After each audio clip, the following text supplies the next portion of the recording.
过去在地方上比较有经验的人，那可以去看看他们怎么跟地方的里长沟通，然后甚至连握手啊这些都可以稍微学习一下。我们都说，你那个从那个什么微笑，从握手，还要从头训练。死亡之过，你已经死了。哦。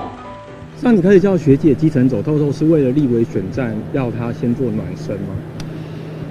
暖身，基层走透透，他有吗？他有确定要选市北区了吗？哦，因为是这样，学姐绝对是一个合格的候选人嘛，这个深受年轻人喜爱。不过是这样的这个倒是讲要从这个市府走出去跟这个市民 say hello 握手。我说我们都说，你那个从那个什么微笑，从握手，还要从头训练的。那他个人意愿怎么样？一半一半吧。最近是不是开始有在基层要跑一些活动？我觉得我自己还有很多政治上需要学习的东西，那包含过去在市府比较多做跟媒体朋友接触，然后做网络上的东西，所以其实很少机会可以走到民间，或者是跟里长啊，跟这个在地的意见领袖沟通，所以这个应该也是一个很好学习的机会。那所以目前的规划是什么？就是好像要走12个行政区。目前的规划就是跟着我们的市府顾问一起，然后可能跟着碧如姐或是余修哥两个过去在地方上比较有经验的人，那可以去看看他们怎么跟地方的里长沟通，然后甚至连握手啊这些都可以稍微学习一下。我们都说，你那个从那个什么微笑，从握手，还要从头训练的。死亡之过，你已经死了。有确定要参选了吗？礼拜5是不是要到龙山寺到拜拜？目前参选这个还是没有规划，因为还是希望可以把市府的工作先做好为主。那礼拜5到这个龙山寺拜拜，也是跟着碧如姐到地方上去走走看看。那如果老板有强烈意愿推你上阵的话，因为我们目前都还没有讨论过，那党现在也才上个礼拜才刚成立，那我相信他要做的事情跟他要忙的事情应该还很多。那我们这个部分就是等他真的有心思要考虑的时候，我们再来讨论看看。那市长说你参选意愿是一半一半，在考虑什么？另外一半？一半一半吧。这个我上次在专访的时候讲过啊，如果是1到10分的话，我们目前自己的意愿还是3到4分而已，所以其实还是想要先把市府跟媒体这边的业务先做好为主。选高雄市长还可以的，我倒觉得这也还好，只是后面那个就有点超过界限了嘛。我昨天批评他什么？就是比如说像他，就是他要选总统很可怕，然后哪来的自信？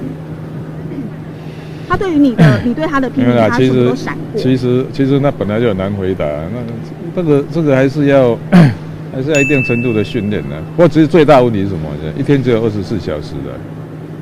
我跟你讲，你不太可能像我们，你看我们7点半就来开会了，到下来之前我们还有商业处的公文啊，什么一大堆，还有会议记录。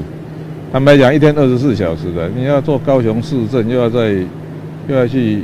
要去搞懂国政。其实我跟你讲啊，也有我2014年选台北市长的经验，你知道，但那些部会首长上课上一轮就快要1年的了。那如果是中央的，哇，那个上课时间更久，没那么容易。那你怎么看现在李嘉芬说，如果不连任的话，他不会想让韩国瑜来选高雄市长，因为他说一切都选高雄市长还可以的，我倒觉得这也还好，只是后面那个就有点超过界限了嘛。所以你也认同这是走中吗？你看老话刚才是这样的，有时候老实讲，人家说得意忘形，这个要小心的。我们也是常常在警惕自己，因为大概还是要估计说，不过老实讲，我发现最简单的方法是什么？就是说每做一件事情，先想一下，说，这个对台湾的整体利益是不是好的？好的话还可以去做看。那如果说有更好的选择，那也不一定，那就不要做了。你觉得他的支持度有可能跌破3成吗？这我跟你讲我猜他现在最大的困境应该是2头烧蜡烛，因为老实讲，我自己的评估啊，高雄市政比台北市政还困难，因为那个负债又这么多，你知道，然后老实讲像过去绿营长期执政，你知道，我猜科长以上的都是绿营的，你知道。哇，这个要怎么指挥？因为我自己吃过那种苦头，你知道，这个没有，就算很认真，每天7点半工作到10点，都要花2年以上才有办法让整个组织稳定下来。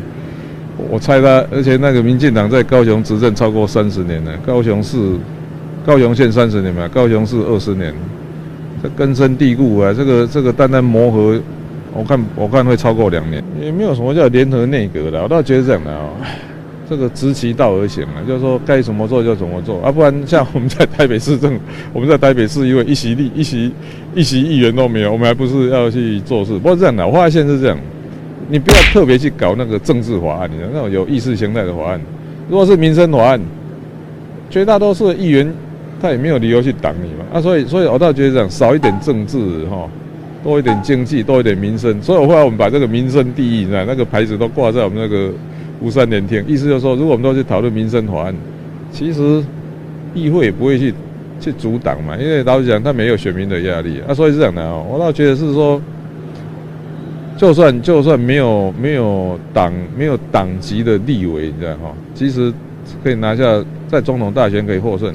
其实台北市议会的这种，那我们台北市政跟台北市议目前这种运作方式，也是可以供参考的。就是说，你不要老是去搞那个意识形态的法案嘛，那你就以民生法案为主，那这样很多冲突都少。